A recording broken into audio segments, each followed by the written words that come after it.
करना आज कोई बहुत जरूरी नहीं लगता।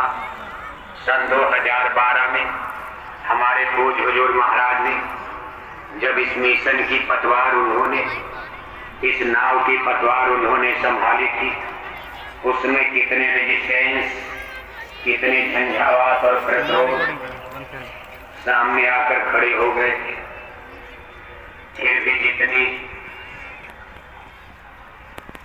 गुरु महाराज की दया कृपा से होशियारी के साथ, जितनी सावधानी के साथ सारे संघर्षों को झेलती हुई, सारे प्रतिरोधों को दरकिनार करते हुए आज हम लोग सन 2022 में खड़े हैं और इस भीड़ को आप अपनी आंखों से देख रहे हो।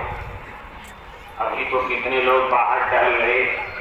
कल प्रातः काल के अम्बे तेला में पूज्य महाराज जी के सत्संग में उस समय आपको कुछ और नजर आएगा। कहने का मतलब ये है, इसमें पूज्य महाराज जी ने कितनी बड़ी मेहनत और परिश्रम किया है। इतनी छोटी उम्र में उसमें नाना प्रकार के सस्पेंस, संशय, भ्रम और संदेह लोगों के दिल दिमाग में, हृदय में, मन में उठा करते थे। लेकिन धीरे धीरे गाड़ी पटरी पर आती नजर आ रही और यह एक शुभ लक्षण नजर आ रहा। आज आपकी भीड़ को देखकर ये दिल गदगद हो रहा, बड़ी भारी प्रसन्नता हो रही है। अभी करीब 9-10 बरस का समय 2012-2022, आगे तो सन 23 आ रहा है। अगली होली में जब आओगे वो सन 2023 होगा। उस समय का क्या जलवा होगा ये तो आप अपनी नज़रों से देखोगे। लेकिन ये 9-10 साल का समय, इसमें भी हमारे संगत की बहुत बड़े बड़े पुरोधा, इनके त्याग और मेहनत से जो लौह पुरुष की तरह से कड़े और दृढ़ होकर गुरु महाराज पर अटूट विश्वास करते हुए और उन्होंने भारी संघर्ष किया और पूज्य महाराज जी के और कंधे से कंधा मिलाकर उन लोगों ने कितना सहयोग दिया। इसमें बहुत से लोग आज हमारे बीच में नहीं रहे, जिसमें आप डॉक्टर के मिश्रा साहब, देखो हमारे संगत के राष्ट्रीय कोषाध्यक्ष थे। हमारे माननीय रामकृष्ण दद्दू साहब जो संगत के राष्ट्रीय महामंत्री थे। हमारे इस आश्रम के और सारे कार्यक्रम के प्रबंधक माननीय चरण सिंह जी एडवोकेट, जो पूज्य हुजूर महाराज जी के पिताश्री भी थे। हमारे संगत के राष्ट्रीय उपाध्यक्ष गुजरात प्रदेश अहमदाबाद के माननीय मनु भाई डी पटेल। इसी तरह से बहुत सारे लोग, जैसे बिहार प्रदेश के प्रांतीय महामंत्री भाई मनोज सिंह और भी हमारे तमाम जिलों के अध्यक्ष, जो इस 9-10 साल के अंदर समय से पहले हमारा आपका साथ छोड़कर चले गए।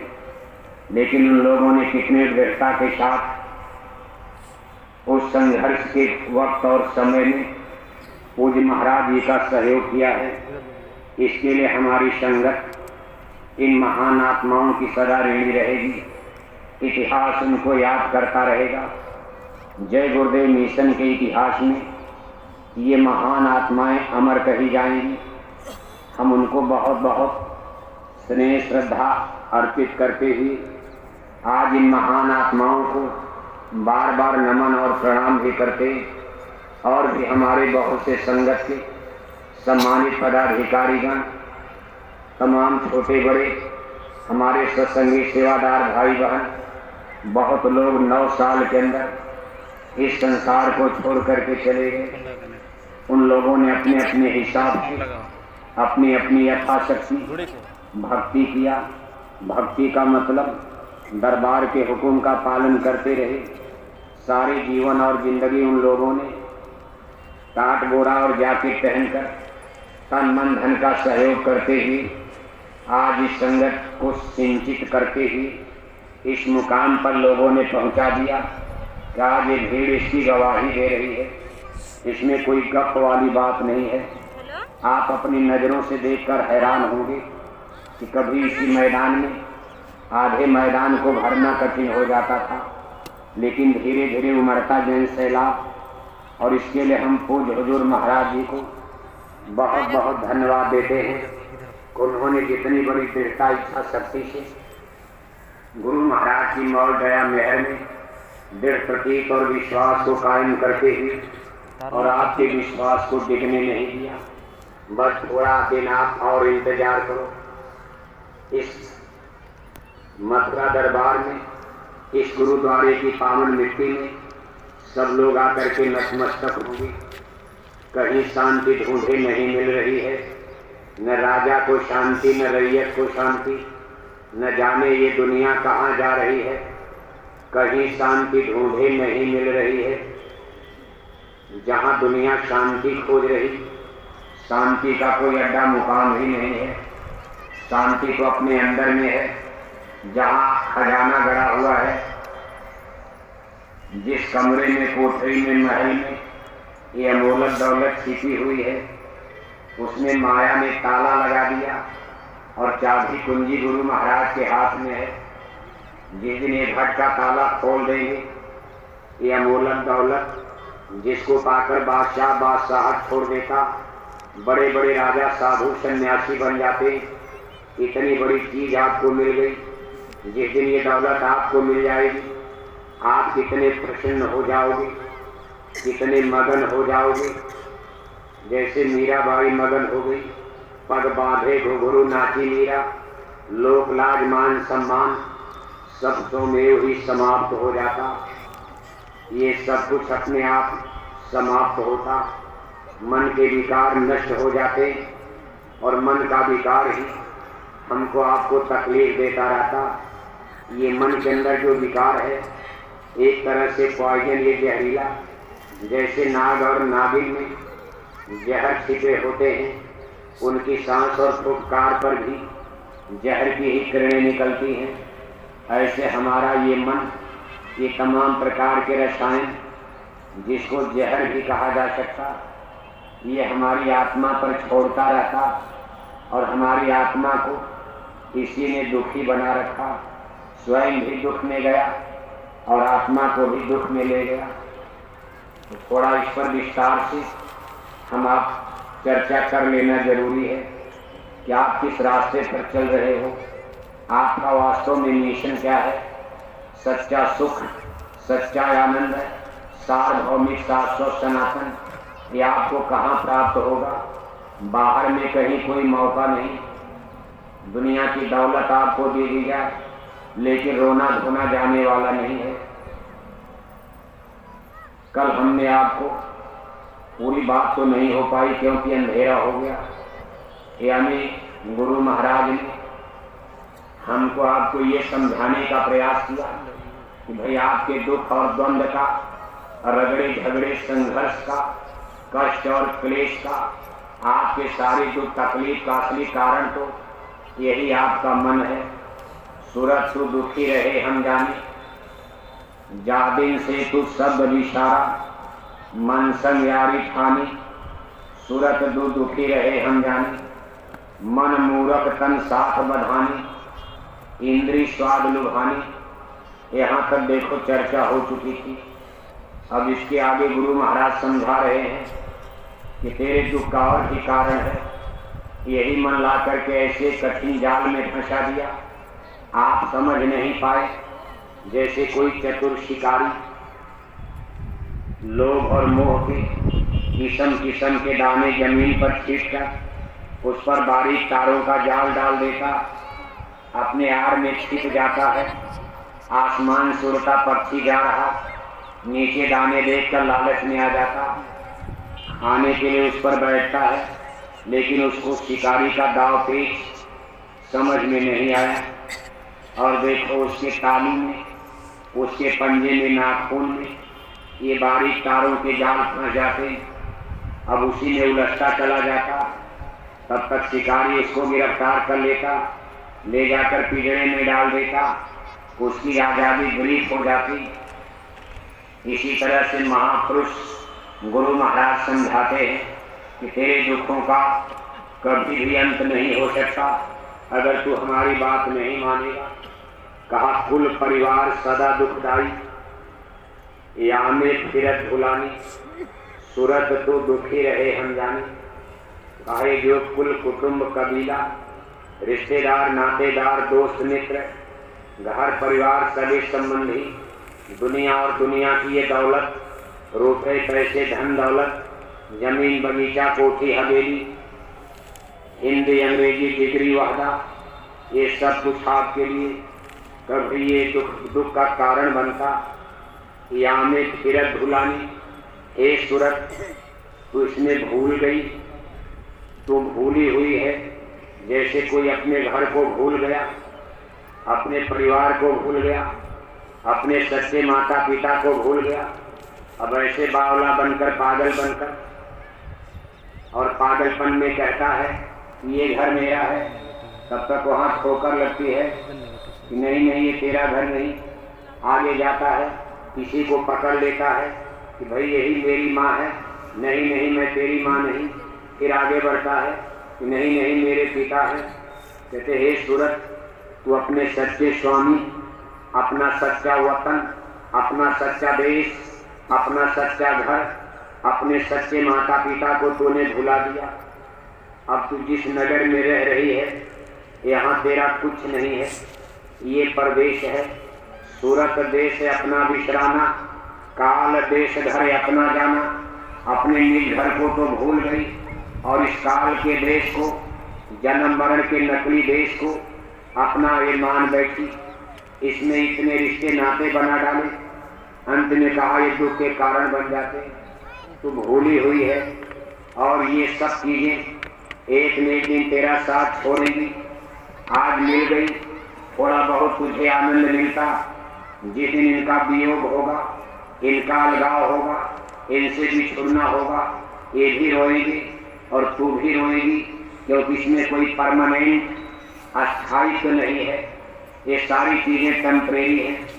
इसलिए आगे समझाते हैं कि तू चेतन, यह जग जड़ मिथ्या, क्यों कर मेल मिलानी। कहा हे आत्मा, हे सूरत तू तो चेतन है। अब देखो जड़ और चेतन ये अलग अलग चीजें समझाई जा रही। जड़ उस वस्तु और चीज को कहा जाता है जो एक न एक दिन फना हो जाएगी, विनष्ट हो जाएगी, विनाश को प्राप्त हो जाएगी। और चेतन उस चीज और वस्तु को कहा जाता जो पहले भी थी, आज भी है और आगे भी रहेगी। उसमें ना कुछ घटना है, ना कुछ बढ़ना है, न उसको मोटा होना है, न उसको दुबला पतला होना है। तो कहते हे सूरत तू तो चेतन है, तेरी लंबाई चौड़ाई में कभी कोई अंतर नहीं हुआ। तेरी शक्ति सामर्थ्य शाश्वत और सनातन है, तू कभी मरेगी नहीं। हम न मरे हैं संसारा, लेकिन ये सारा जगत, यहाँ के सारे सामान और पदार्थ ये तो जड़ है, आज है कल समाप्त हो जाएंगे। घर समाप्त, परिवार समाप्त, ये शरीर आग में जलकर मुट्ठी भर राख हो जाएगी। शरीर भी चेतन नहीं जड़ हो गई। इस परिभाषा से इस शरीर को भी जड़ कहा गया। एक दिन सूरज की तरह चमकता चेहरा, सोने की तरह से चमकती काया शरीर, और घर वाले ही लकड़ी पर रख दिए। देखते देखते मुट्ठी भर राख में बदल जाएगी, मिट्टी मिट्टी में मिल जाएगा। एक हड्डी का टुकड़ा भी जिंदा बचने वाला नहीं है। शरीर भी गई, ये भी जड़, घर परिवार खत्म, रिश्तेदार नातेदार सब खत्म, कोठी हवेली जमीन बगीचा खत्म। एक दिन समय आया धरती भी खत्म, समय आ गया आसमान में सूरज भी खत्म। अब देखो साइंस और विज्ञान में भी आज लंदन अमेरिका के वैज्ञानिक इस बात को सपोर्ट कर रहे हैं। आसमान में जो सूरज देख रहे हो, सूरज की आधी लाइफ, आधी उम्र जिंदगी समाप्त हो चुकी। यानी एक दिन ये सूरज भी आसमान में नष्ट हो जाएंगे और सूरज से हमारी धरती को ऊर्जा, एनर्जी, शक्ति और पावर मिलती जिस दिन आसमान में सूरज खत्म, ये धरती भाप का गोला बनकर धू धू करके आसमान में समा जाएगी। जब धरती खत्म तो दिल्ली, बंबई, लंदन, अमेरिका खत्म, कोठी हवेली, कार, मोटर, हवाई जहाज खत्म, हिंदी, अंग्रेजी, रामायण, गीता सब खत्म, वेद, भागवत, मंदिर, मस्जिद खत्म। कहा ये सब फना हो जाएगा। अब इस परिभाषा के अनुसार देखो, इसको कहते हैं सब फना, इसको कहते हैं जड़। जड़ वस्तु, जड़ चीज, किसी जड़ वस्तु, जड़ चीज पर हमारा भौतिक विज्ञान, ये जो आप साइंस पढ़ते हो यूनिवर्सिटी कॉलेज में, physics, chemistry, math, algebra, geology, botany, इसीलिए इसको जड़ विद्या कहा गया। कहा ये जड़ विद्या है। और ये साइंस ऑफ सोल, इसको चेतन विद्या कहा गया। ये चेतन विद्या आत्मा के द्वारा जो ज्ञान प्राप्त कर लिया देख करके, जब आप आत्मा के द्वारा ज्ञान प्राप्त करोगे तो उसमें आपको कागज कलम की आवश्यकता नहीं है, वो देखते चलोगे, समझते चलोगे। लेकिन ये जड़ विद्या के लिए कहा, इसके लिए कितना पापड़ बेला जाता, और मौत के समय सारी विद्या खत्म। मौत की शहजादी आ गई और चुपके गले में बांह को डाल दिया, घसीट कर लेकर चली गई। सारी डिग्री, मार्कशीट, सर्टिफिकेट अलमारी, तिजोरी में बंद रह गई। कब ये सब जड़, इसलिए कहते हैं कि संत और विद्वान में बड़ा फर्क होता। इसलिए जगत की सारी जड़ विद्या को अध्यात्मवाद में इसको देखो खारिज कर दिया जाता। कहा हे विद्या तू बड़ी अविद्या, संतन की तक कदर न जानी। ये विद्या हमको अविद्या की तरफ, अज्ञान की तरफ ले जाती है। यानी सत्य से आदमी जितना संसार में ज्यादा ये भौतिकवाद का, प्रपंच का विस्तार होगा, इसका स्कोप दायरा जितना बढ़ाओगे उतना आप शाश्वत सनातन सत्य से दूर होते चले जाओगे। अब आप किसी पढ़े लिखे आदमी से जब आप प्रचार करने जाते हो शाकाहारी, या उनसे आपका मुकाबला होता है, तो पढ़े लिखे लोगों की बेतुकी बात, अब उनकी बातें सुन करके आपको कितना अफसोस होता। बल्कि अनपढ़ और गवार तो थोड़ा बहुत धर्म कर्म की बात सुन लेते, लेकिन ये पढ़े लिखे लोगों में कितना बड़ा अहंकार, गरुड़ गुमान, घमंड है कि मैं इंजीनियर, मैं डॉक्टर, ये मामूली आदमी गांव का गरीब जाकिर बोरा पहनकर हमको ज्ञान देने चला आया।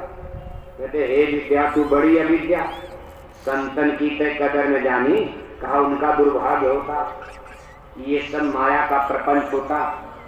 जड़ का मतलब माया का खेत, ये सब रचना मायाकृत है। गो गोचर जहलो मन जाई, सोचन माया जानो भाई। बड़ी बारीकी से माया जीव को इसमें फंसाती रहती। तो कहते भाई हे सूरत तू तो चेतन थी, तू चेतन, यह जग जड़ मिथ्या, क्यों कर मेल मिलानी। आश्चर्य तो यही है कि मेल कैसे हो गया। शरीर जड़ है, सूरत चेतन है, लेकिन दोनों का मिश्रण, मिक्सचर हो गया और आज ये तेरे दुख का कारण हो गया। अब जब तक तेरा लगाव नहीं होगा, जड़ को अलग कर दे और तू इससे अलग हो जा। ये तन मन के पिजड़े से कहते भाई ये मन भी जड़ है, तन भी जड़ है, मन भी जड़ है और बुद्धि, चित्त है, ये सब जड़ है। कहीं सब से निकल करके जब तू शुद्ध रूप से अपने वजूद में आएगी, हे सूरत तू अमरे रति है, तू अमर और अविनाशी है, शाश्वत सनातन है। तेरे अंदर इतना प्रचंड तेज और प्रकाश है कि वहाँ अज्ञान, जहाँ प्रकाश वहाँ अंधकार नहीं आता है। जहाँ सच्चा ज्ञान है वहाँ अज्ञान कैसे आएगा। जब तू अपने वजूद में आ जाएगी तो तुझे पढ़ने लिखने की फिर जरूरतें नहीं पड़ेगी, न कोई गुरु करना पड़ेगा, फिर न सदगुरु, न कोई टीचर, न कोई मास्टर। तेरा देश, अमर देश सतलोक, वो अपने आप में चेतन है। वहाँ कोई अज्ञानी है ही नहीं, इसलिए कोई यूनिवर्सिटी, कॉलेज, कोई स्कूल अध्यापक या वहाँ कोई गुरु, वहाँ सदगुरु कोई आवश्यकता नहीं। कहा ना गुरु ना चेला, सब में बोला एक अकेला। तू अपने वजूद को समझने की कोशिश कर, लेकिन तू समझ कर पाएगी जब इस तन मन के पिजड़े से तू निकलने की कोशिश कर। अब निकला कैसे जाएगा? गंगा नहा कर, गंगा नहा कर इस शरीर से कोई निकल जाएगा? हाँ, गंगा में डूब जाओगे, मर जाओगे। इसके बाद तो आत्मा निकली जाएगी, लेकिन इसको निकलना नहीं कहते। कहते निकलना तो ये कहा जाएगा कि तू जीते जी निकल जा। इसको कहते जीते जी मरना।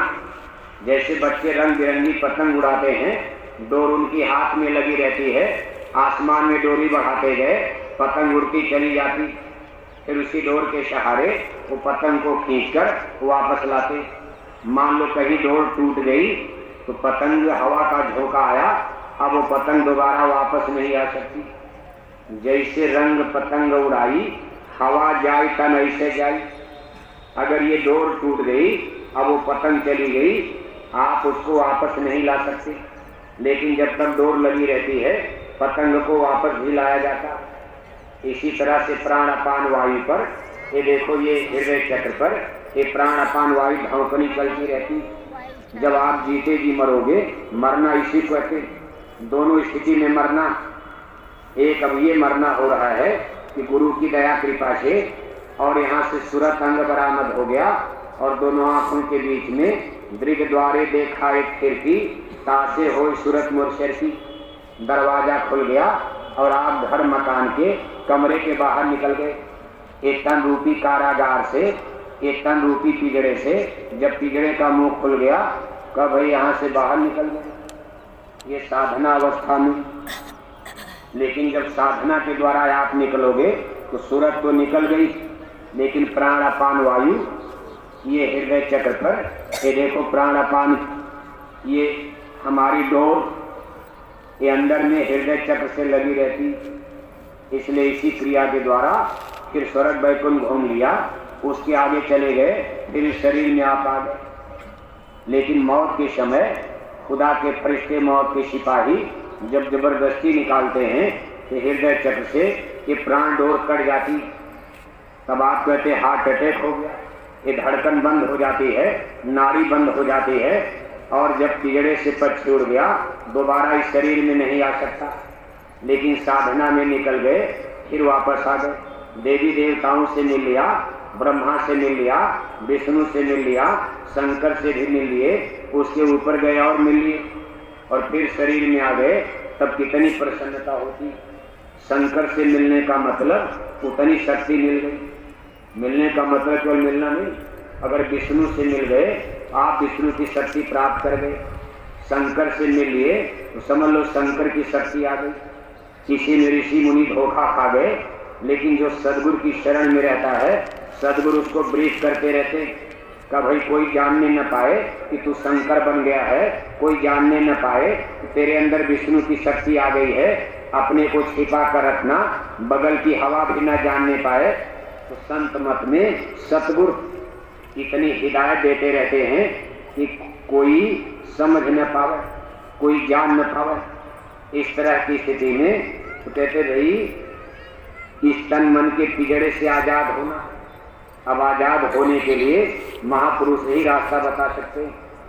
कहते भाई आप उनके पास चलो। कहा इसी मनुष्य शरीर में ये क्रिया संभव है। सावधान कर रहे हैं कि मानव जन्म मिला है कि भाई तापे चेत, चलो यही अवसर, नहीं भरमो फिर खाने। कहा यही अवसर माने मानव जन्म, यही अवसर माने मौका। ये जो मौका आया है, यह तन दुर्लभ तुमने पाया, कोटि जन्म भटका जब खाया। कहा अब कि आपको अवसर मिल गया है, इसी अवसर में आप ये काम कर पाओगे। ये 10, 20, 50 साल का जो मानव जन्म हीरा आपको मिला है, अगर इसमें आप कहीं चूक गए और इसी तरह दुनियादारी में और लोभ मोह की वृत्ति में फंसे रह गए, तो फिर भरमो तुम खानी। तब ऊपर न जा करके आपको नीचे गिराया जाएगा। जब नीचे गिरोगे तो गाय दल कुत्ता बिल्ला में डाल देंगे। कहा फिर ये नो चांस, ये गोल्डन चांस, ये शुभ और सुनहला मौका गाय दल कुत्ता बिल्ला कीड़े मकोड़े पशु पक्षी में नहीं है। इसको कहते 84। फिर भरमो तुम खानी। खानी माने ये जन्म मरण का, ये कारावास, ये 4 खाने, अंडज पिंडज जुखम जस्थावत। इनकी 84 लाख नस्लें, 84 लाख जातियां बना करके जेल के रूप में जीवों के लिए काल ब्रह्म पुरुष ने तैयार कर रखा। किस्म किस्म की मछली, किस्म किस्म नस्ल के कुत्ते, बिल्ली, जानवर, पशु पक्षी, किस्म किस्म नस्ल की चिड़िया, किस्म किस्म नस्ल के पेड़ पौधे, कहा सब में फिर भर में तू खानी। हे सूरत, हे आत्मा, अगर इस अवसर पर तू नहीं देख पाई और कहीं गफलत में रह गई तो तुझे फिर अब कोई नहीं बचा पाएगा। फिर ये मानव जन्म कब मिलेगा? करोड़ों जन्म भोगने के बाद तो मिल गया। बड़े भाग मानस तन पावा। अगर अब की अवसर चूक गया तो फिर भर में तूफानी, नीचे गिरना पड़ेगा। और महापुरुष कहते हैं कि घर तो आपका ऊपर है, अब आप नीचे चले गए, एक डंडा एक सीढ़ी, ऊपर चढ़ने को कौन कहे? एक डंडा दो सीढ़ी, नीचे चले गए तो कैसे चढ़ पाओगे? कहा आपको ब्रह्मांड में चढ़ना है, घर आपका बहुत दूर है, बड़े नीचे उतर आए हो और बराबर उतरते रहते हो। कभी मानव जन्म मिला, ये आखिरी डंडा है, यहाँ से निकल कर ऊपर जा सकते हो। लेकिन इसको खाते पीते भोग विलास में, इंद्रियों के क्षणिक सुख और आनंद में जब आप नष्ट कर दिए तो फिर नीचे गिर गए। इस तरह से राउंड सर्किल, एक गोल चक्कर में जैसे रहत की बाल्टी चलती, एक में पानी भर रहा, एक खाली हो रही है, ऐसे जन्म मरण राजा बना दिया, फिर रंक बना दिया और फिर रंक से राजा बना दिया।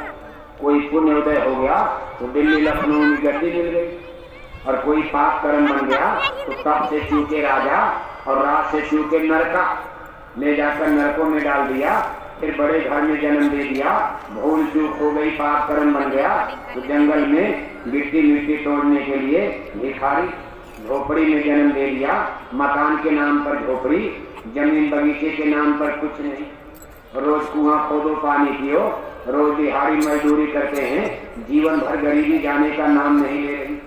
बड़ा प्रयास सब करते हैं, कोई गरीब बनना चाहता है लेकिन संभव नहीं हो पा रहा है, क्योंकि पूर्व जन्म के कर्म में ऐसे बिगड़ चुके। इसका प्रायश्चित और परिणाम, एवरी एक्शन है रिएक्शन, कर्म और कर्म फल भोगना ही पड़ता। कहते भाई महापुरुष सब समझा रहे कि आपको ऊपर चलना। कहते महाराज ऊपर कैसे चलेंगे?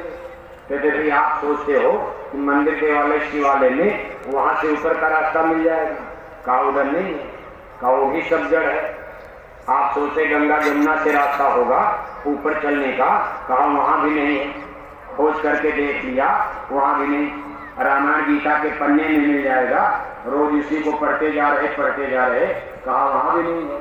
कहा कागज में, कलम में, किताब में, मंदिर में, देवालय में, शिवालय में, गंगा में, जमुना में, तीरथ में, मूरत में, ये हिंदी में, अंग्रेजी में, फिर ये आम जामुन पीपल के पेड़ में, पाकड़ में, पत्थर में। कहा भाई ये कहीं नहीं। कहा आप गुरु के पास चलो, मास्टर के पास चलो। बिना मास्टर के कैसे पता चलेगा? मास्टर बन करके कहा मौला आदमी बनाया, अपना भेद उसने खुद गाया। उन्होंने जब वचन दिया, एग्रीमेंट कर लिया कि ठीक है हमारी सुरतें भूल जाएंगी, इनको कोई नहीं निकाल पाएगा, इनको निकालने के नाम पर भी धोखा होगा, क्योंकि यहाँ काल ब्रह्म पुरुष ऐसा प्रपंच फैला देंगे, उन्हीं की पूजा होने लगेगी, उन्हीं के नाम पर गुरुवाई होने लगेगी। जीवों को जो गुरु मिलेंगे बस उन्हीं तक ले जाएंगे और वहां से फिर जन्म मरण में एक बुलाते रहेंगे। कहा भाई हम खुद आएंगे। कहा मौला आदमी बनाए, परम पुरुष इसका प्रमाण देखो। सभी महापुरुषों ने यानी देखिए, साहब कबीर ने कहा है कि गुरु को मानुष जानते, कबीर ते नर अंध है, जन्म मरण छूटे नहीं, पड़े यम के फंदे। और भी महापुरुषों ने लिखा है, परम पुरुष अनामी स्वामी, धारा नर रूप जगत में, गुरु हो जीव चेताए, जो जो माना बचन समझ के उनको संग लगाए। और भी देखो प्रमाण मिलता है कि सत्य पुरुष ने धारा रूपा, संत स्वरूप भय जग भूपा। हुकुम दिया अब कतई ऐसा, भक्ति बिना कहो तरना कैसा, कलयुग का ये धर्म संहारो, भक्ति भाव अब हृदय धारो। कहते भाई सतपुरुष भगवान और कुल मालिक महाप्रभु अपनी जीवात्माओं को निकालने के लिए कहा मौला आदमी बन गया। प्रभु ही, परमात्मा ही, महाप्रभु आदमी के भेष में इस संसार में पैदा हो गए। कभी हम इनको निकालने के लिए आएंगे, वैसे हमको भी नहीं पहचान पाएंगे, लेकिन हम इनको अपनी शिनाख्त देंगे। और ये सिना जिसका टेस्ट और स्वाद ये सतलोक में रहते रहे, और जब से ये वहां सतलोक से निकले ये टेस्ट और जायका इनको नहीं मिला। और ये जायका टेस्ट है यानी अमृत जिसको कहते हैं शब्द है।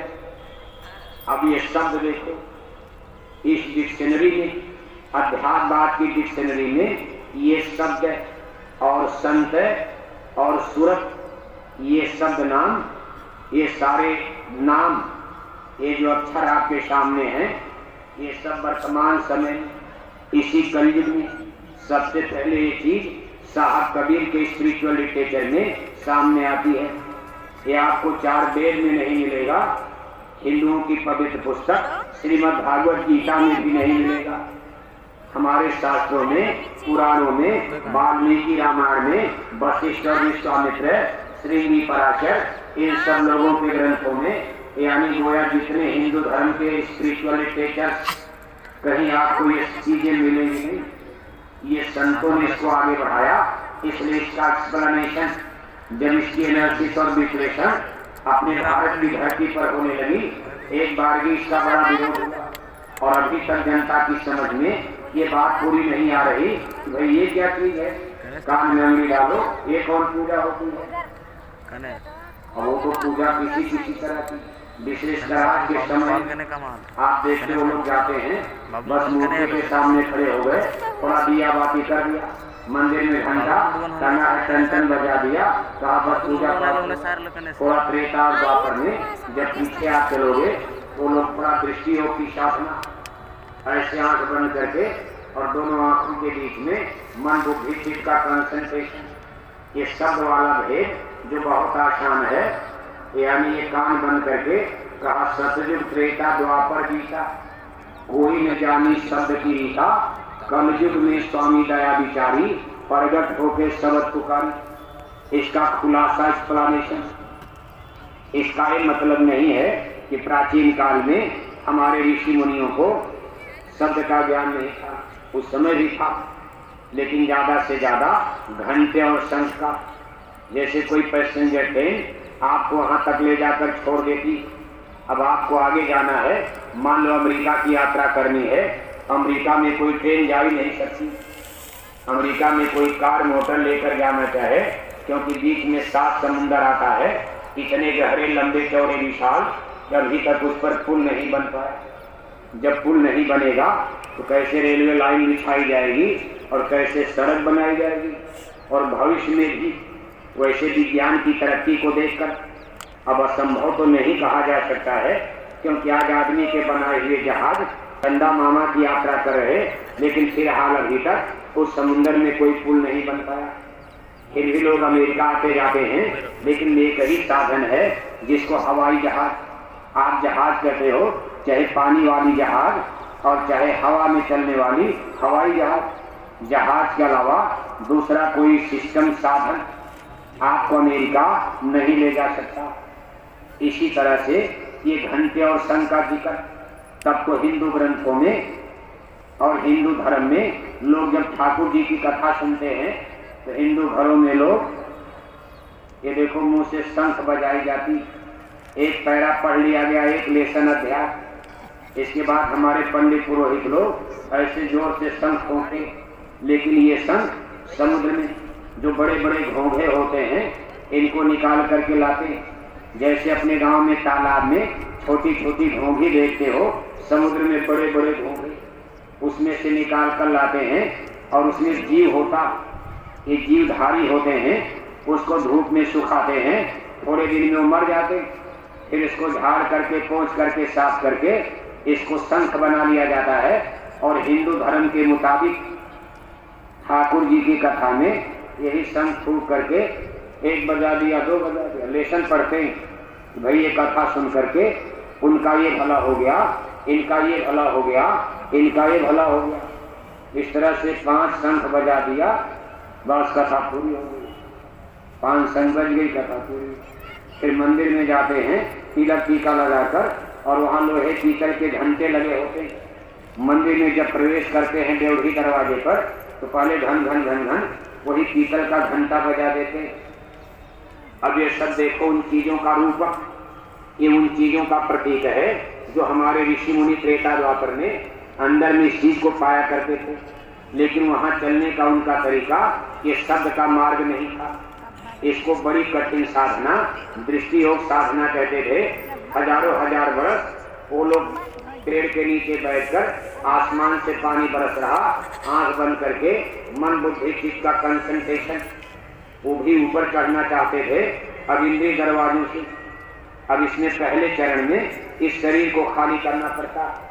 इसमें सबसे निचला चक्र है जिसको मूल इंद्रिय दरवाजा, पेशाब का रास्ता कहते हैं। अब यहाँ से सूरज की धार को देखो ऊपर खींचा जाता और दोनों में यानी कितना बड़ा प्रतिरोध पैदा होता।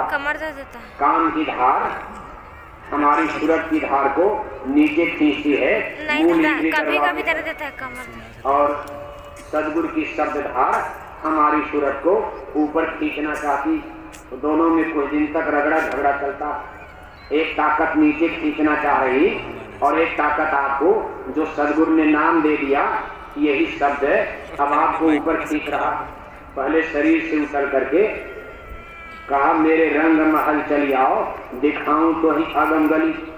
दोनों आंखों के बीच में जो सूरज का मुकाम अज्ञात चक्र पॉइंट है, पहली यात्रा में आपको यहाँ आकर खड़ा होना पड़ेगा। इधर से हट गए, लेकिन इसमें सबसे बड़ा प्रतिरोध आता है यानी काम वासना का, जिसको मूल इंद्रिय दरवाजा यानी पेशाब का रास्ता कहते हैं।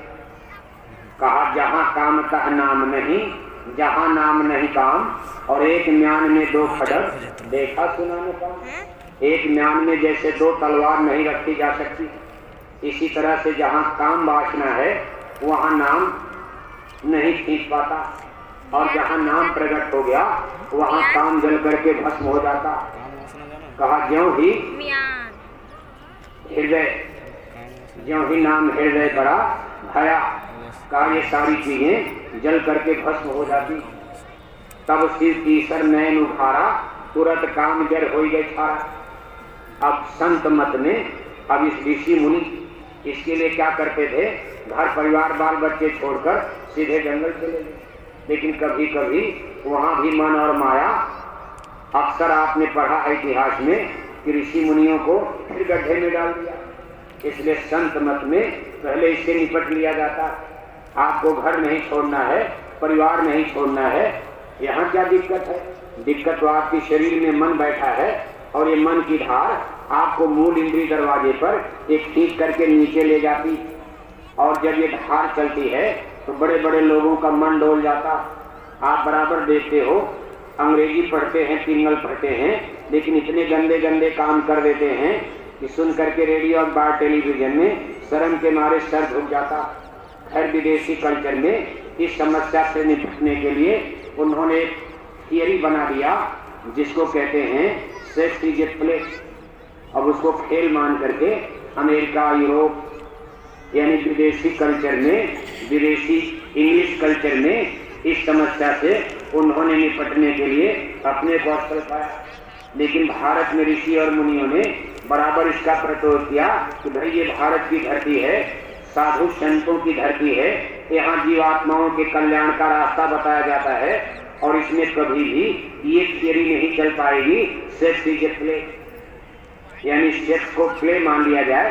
जैसे गुड़िया गुड़वा का खेल होता है, 1 घंटे में चलते फिरते जहाज में शादी कर लिया और 10 दिन के बाद फिर छोड़ दिया, तब तक दूसरे से शादी कर लिया, तब तक तीसरे से शादी कर लिया। उनके लिए बिल्कुल फ्री, यानी इसके लिए फ्रीडम। वेस्टर्न कल्चर में वही अंग्रेज जब भारत में राज कर रहे थे, भारत में भी उन्होंने इसी तरह की कल्चर कुछ भारतवंशियों को सिखा दिया, पढ़ा दिया। लेकिन चूंकि आत्मा के कल्याण की बात भारत में की जाती है, संत महापुरुषों का यहाँ बराबर अवतार होता रहता है, और इसको इसलिए उन्होंने इस थियरी को काट दिया, गलत कर दिया, क्योंकि जब तक काम की धार को रोका नहीं जाएगा तब तक किसी की आत्मिक उन्नति नहीं हो सकती। अब चूंकि कलयुग के जीव बड़े कमजोर हो गए, तो संतों ने इस चीज को, यानी पुराने जमाने की सारी चीजों को खर्च कर, कभी धीरे धीरे रहो, लेकिन इतना जरूर प्रयास करते रहो कि ब्रह्मचर्य की ताकत को आपको बढ़ाना। गुरु महाराज जी कहते थे बच्चा कम से कम 1 महीना, फिर थोड़ा बढ़ाओ 2 महीना, फिर बढ़ाओ 6 महीना। गृहस्थ आश्रम में रहने का मतलब ये नहीं है कि बस आपको आज़ादी दे दी गई। ये वासनाएं कभी भी आपको भजन में यानी तरक्की नहीं होने देंगी अगर आप इस पर सावधान नहीं रहोगे। और इन वासनाओं को रोकने के लिए आपको अपना भोजन थोड़ा सादा करना पड़ेगा। ज्यादा गीजा वाली चीजें, दूध है, मक्खन है, घी है, मिर्च और मसाला है, टॉनिक और विटामिन है, आप शरीर के लिए ज्यादा लेते रहते हो लेकिन मन को रोक नहीं पाते हो। ये पानी की तरह बहता रहता है, इधर खा करके ताकत बढ़ाया और वो सब बह करके निकल जाता है। इस तरह ब्रह्मचर्य में बहुत बड़ी ताकत। हर सत्संगी भाई बहन को इस पर थोड़ा बहुत प्रयास करना चाहिए। गृहस्थ आश्रम में भी आपको इतनी ही फ्रीडम आजादी दी गई है और इसको भी आपको सीमित किया गया है। ये नहीं कि दिन रात उसी में लगे रहो और फिर कहो हम माला करते हैं, भजन करते हैं। जिंदगी में भजन नहीं बनेगा। कहा जहां काम तह नाम नहीं, और जहां नाम नहीं काम, ये संत वाणी है, ये गलत नहीं हो सकती। इसलिए कहते भाई अब आपको उल्टा चलना है तो सदगुरु के पास चलो। जब सदगुरु के पास चलोगे, कहा सदगुरु ने क्या दे दिया? कहा नाम रतन गुरु दे लखाई, उलट चढ़ो आसमान। कहा कहीं नहीं मिला, नदी में नहीं मिला, पर्वत में नहीं मिला, पहाड़ में नहीं मिला, रामायण गीता में नहीं मिला। मंदिर से वाले भटकते जीवन आपका बीत गया लेकिन मन बस में नहीं आया। अब आपको सदगुरु ने एक डोर दे दिया। जैसे कुएं में गिरा हुआ आदमी, उसको डोरी पकड़ा दी गई और 4 आदमी ऊपर से खींचने लगे, आसानी से निकल जाएगा, बस डोरी पकड़े रहे। कहीं डोरी छूट गई तो फिर धड़ाम से कुएं में गिर जाएगा। कहा आपको नाम रतन गुरु दे लखाई, उलट चढ़ो आसमान। आपको नाम की डोर, शब्द की डोर आपको गुरु सदगुरु ने दे दिया। गुरु ने महिदीनी नाम जड़ी, 5 नाग 25 नागिन सूंघत गई मरी, गुरु ने महिदीनी नाम जड़ी। अब इस नाम डोर को बहो और ऊपर से सदगुरु आपको खींचेंगे। का बिना सदगुरु के खींचे आप डोर पकड़कर अगर ऊपर से कोई न खींचे तो कुएं से निकलोगे कैसे आप? इतना जरूर है कि डूब नहीं पाओगे। अगर आपने डोर पकड़ लिया तो कुएं में भी रहोगे लेकिन अब आप डूबोगे नहीं। ये डोर का सहारा मिल गया लेकिन निकलोगे कब? जब आपको कोई ऊपर से खींचेगा। कहते भाई ये कौन खींचेंगे? कहा खींचे सूरज गुरु बलवान। कहा बिन गुरु भक्ति शब्द में फंसते सो मानुष तू मूर्ख जान, शब्द खुलेगा गुरु मेहर से, खींचे सूरज गुरु बलवान। गुरु बलवान ने डोरी पकड़ा दिया, एक हिस्सा उस डोरी का एक छोर गुरु बलवान के हाथ में है और दूसरा हाथ में पकड़ लिया है। बस इतने चतुराई रहे कि जब आपको खींचा जाए तो कहीं छोड़ मत देना, तो फिर धड़ाम से कुएं में गिर जाओगे। अब कितने लोग देखो छोड़ देते हैं तो उनको अगला जन्म जाने तो नहीं देंगे, अब अगला जन्म, फिर गड़बड़ हो जाओगे, फिर अगला जन्म, फिर गड़बड़ हो जाओगे, फिर अगला जन्म। ये 4 जन्मों का कोटा चलता। कहते नाम रतन गुरु दे लखाई, अब उलट चढ़ो आसमान। ऊपर की तरफ निकल चलो, सत्संग करो, सत्य पथ तोलो, सतगुरु प्रीति समानी। कहते जब नाम डोर मिल गई आप इस आधार को पकड़ कर निकलोगे कैसे? कहा सत्संग करते रहो। कभी अपने को पंडित ज्ञानी मत मान लेना। जब हम तो खुद सुनाने वाले हो गए, हम दूसरे का क्या सुनेंगे? हम 30 साल के सत्संगी, हम 20 साल के सत्संगी। कहा मरते दम तक सत्संग में आते जाते रहना, कहीं किताब का भरोसा मत करना, तो किताब ही मत पढ़ते रहना। दरबार में सत्संग जारी रहता है, वहाँ क्या बताया जाएगा, क्या समझाया जाएगा, कौन बाणी आप पर असर कर जाएगी। और आप इसलिए कहते सत्संग महिमा है अति भारी, पर कोई जीव मिले अधिकारी। सत्संग करो, सत्य पथ तोलो। सत्य पथ की यानी जो सत्य है, शाश्वत सनातन चेतन है, सत्य जो आपको ले चलेगा, इसको धीरे धीरे पकड़ने की कोशिश करो, इसकी खोज। ये सब चीजें सत्संग में इसकी एनालिसिस और विश्लेषण होगा और फिर सदगुरु प्रीत समान। धीरे धीरे सदगुरु की प्रीत में ऐसे समा जाओ जिससे प्रीति होती है। आप देखते हो जब बच्चे बच्चियों में प्रेम हो जाता है और माँ बाप को नहीं भी पता, लेकिन बच्ची कहती है हम इनके साथ जाएंगे, कोर्ट कचहरी अदालत, जज पूछता है कि बच्ची तू किधर जाएगी? माता पिता कहते हैं नहीं तू उधर मत जाना, तू मेरी बेटी है। लेकिन वो कहती है नहीं, आपको हम जानते नहीं, आप हमारे माता पिता नहीं, हम तो इनके साथ जाएंगे, हमारा प्रेम हो गया है। अदालत जो है उसको फैसला दे देती। माँ बाप कुछ नहीं कर सकते, रिश्तेदार कुछ नहीं कर सकते, गांव का मुखिया सरपंच पंचायत कुछ नहीं कर सकता। कहते भाई इसी तरह से मन माया आपका कुछ नहीं कर पाएंगे, बस मौके पर गवाही दे देना कि मेरा सदगुरु से प्यार हो गया। हे माया तू मेरा रास्ता छोड़ दे, हे मन अब तू मेरे रास्ते से हट जा, मैं तेरी अब एक बात नहीं मानूंगा। सतगुरु कहे करो तुम सोई, मन के कहे करो मत सोई। अब तक तो मनवादी चली है, मन के कहे खाया, मन के कहे पिया, मन के कहे भोग भोगा, मन के कहे ही संसार के लोग मोह में पसरा रहा, ये बनाओ बनाओ बनाओ। अब सदगुरु मिल गए, कहा उनकी एक एक बात को मानो, उनके आदेश का पालन करते करते धीरे से उनमें आप समा जाओगे। जैसे नदियां सागर में समा जाती, नालों का पानी नदियों में जाता है, नदियां दरिया में जाती। कहा सदगुरु संत बन करके कुल मालिक महाप्रभु जैसे देश समुद्र से लहरें उठती हैं और फिर ज्वार भाटा आता है और नदियों का सिलसिला लगा रहता, नदियों का पानी गंगा जमुना का उसी समुद्र में चला जाता। आप उनसे जुड़े रहोगे। संत सदगुरु की धार इनकी लौ सतलोक से लगी हुई है। यहाँ हाड़ मास में है लेकिन उधर इनकी लौ अमर देश सतलोक सतनाम रूपी सिंधु और सागर से। जब आप उनसे जुड़ जाओगे ये अपने में मिलाकर आपको सतनाम रूपी सिंधु सागर में ले जाकर के आपको मिला दे। कहते भाई सतगुरु प्रीत समानी, आपको इतना करना है, न साधु बनना है, न सन्यासी बनना है, न रख रोजा न मर भूखा, न जा मस्जिद में कर सीधा, अनलहक नाम बरहक है, यही कलमा सुनाया कर। अगर है शौक मिलने का तो गुरु से लो लगा, गुरु सदगुरु से थोड़ा प्यार करो।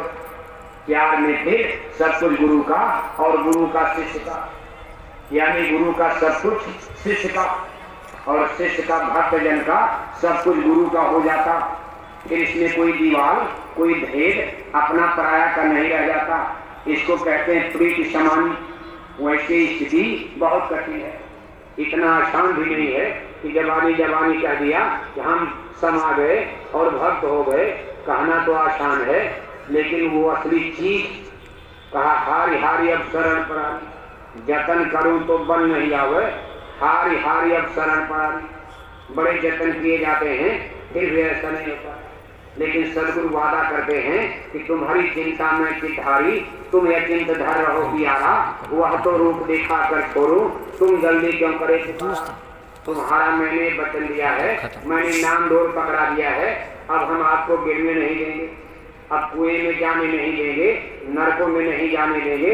हमारी डोर को पकड़े रहना, अगले जन्म में हम निकाल देंगे, फिर अगले जन्म में निकाल देंगे, तीसरे जन्म में निकाल देंगे और नहीं हो पाएगा तो चौथा और अंतिम जन्म, ये 4 जन्म का कोटा चलता। कहते भाई सदगुरु प्रीत समानी, समा जा। सदगुरु से इतना प्यार करो जैसे मछली पानी से प्यार करती। मछली पानी के बिना अगर अलग कर दी जाए, उसको ऐसी बंगले में रख दो, तड़प तड़प करके मर जाएगी। जैसे कामनी का कामनी से प्यार होता। यानी आदमी जात बिरादरी नहीं देखता, ऊंचा नीचा नहीं देखता है। अगर किसी बच्चे का बच्ची से प्यार हो जाता, माँ बाप घर समाज सब छोड़ने के लिए तैयार, मान सम्मान छोड़ देते हैं। कहते इस तरह का प्रीति ऐसा प्यार है सूरत तो सदगुरु से लगा लो।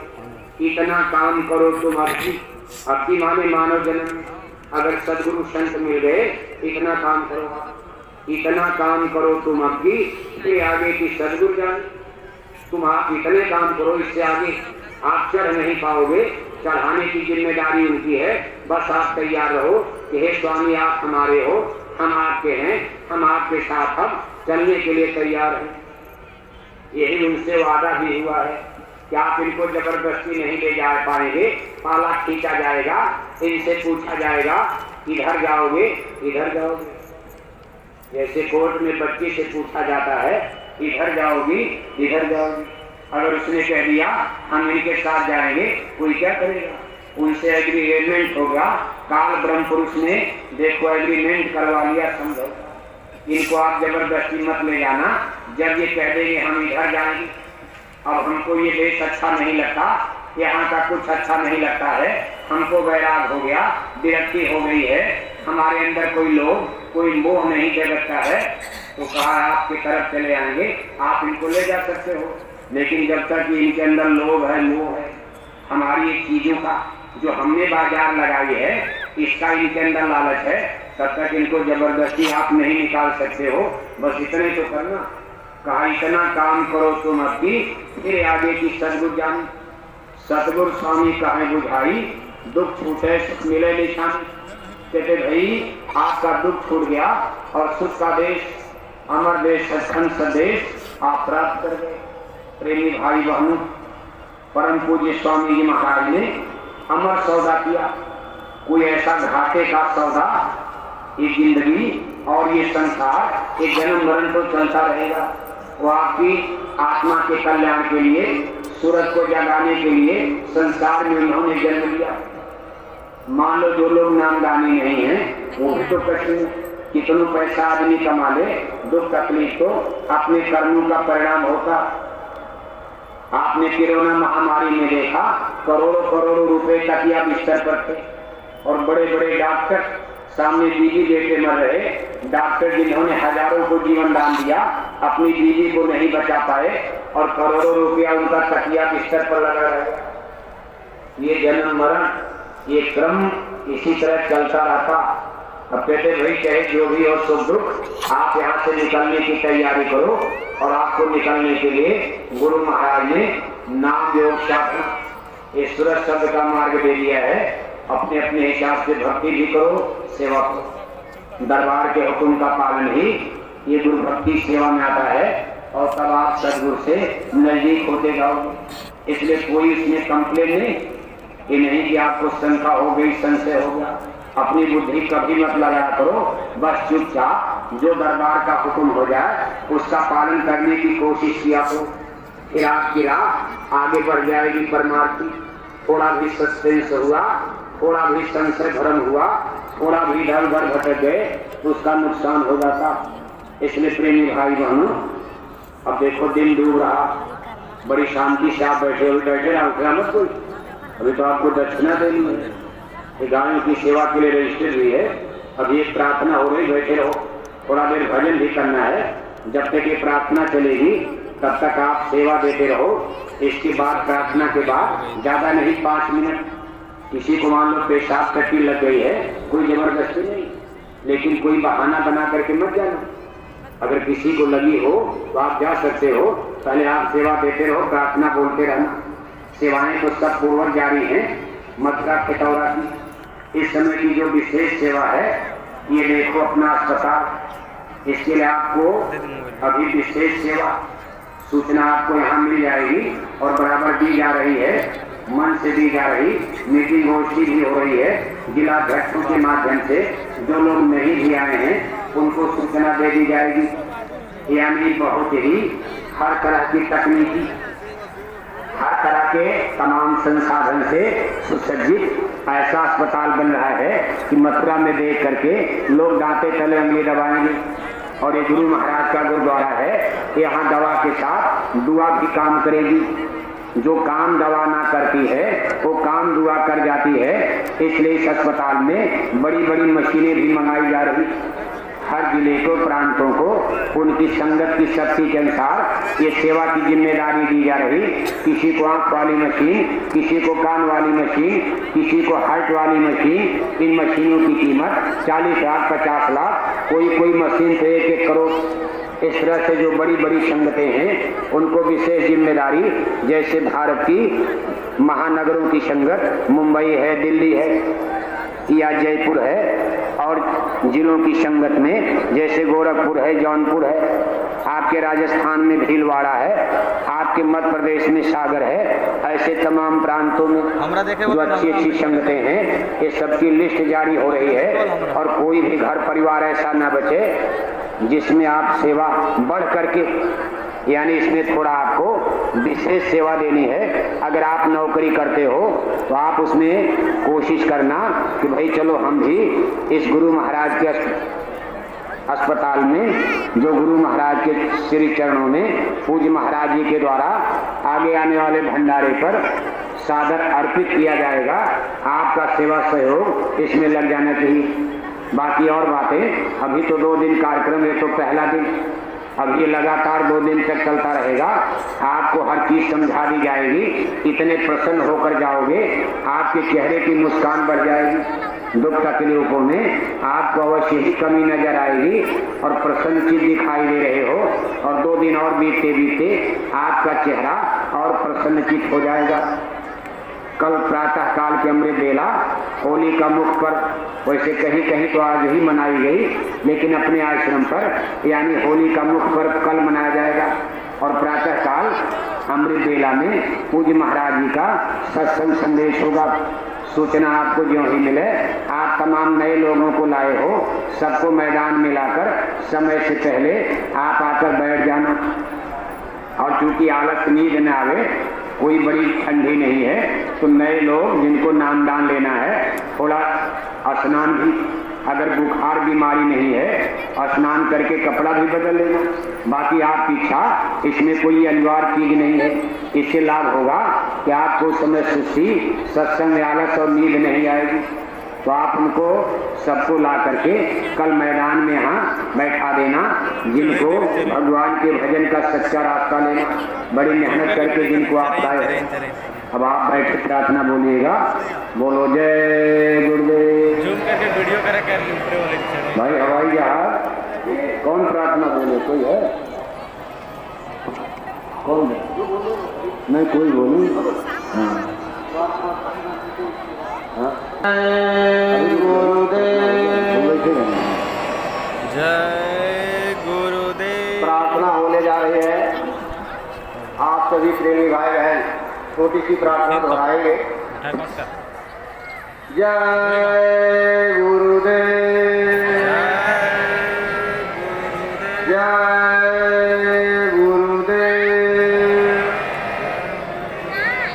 जय गुरुदेव, जय गुरुदेव। केवल भोले ऐसे वाले चलेंगे, भोले वाले, बाकी सब लोग बैठे रहो। कहाँ जाओगे? इतना बढ़िया मौसम है, प्रार्थना बोलो, थोड़ा भजन कर लो, बैठो। सब लोग बैठ जाओ, जिनको पेशाब लगी वो निकल के फिर आगे बैठ जाओ। बस 10-20 मिनट और बैठे रहो और इसका आपको लाभ मिलेगा। आप यही समझ नहीं पाते हो, बस भगदड़ में, बस भाग दौड़ में सब समय आपका बर्बाद चला जाता है। कितना बढ़िया, धूप में पहले आओगे नहीं, धूप लग रही है, अब करो अंधेरा हो रहा है, सब लाइट जल रही है, अपने ट्रेन तक आराम से पहुंच जाओगे। सब प्रकाश की व्यवस्था है आपके लिए। सब लोग बैठ के प्रार्थना बोलो प्रेम से।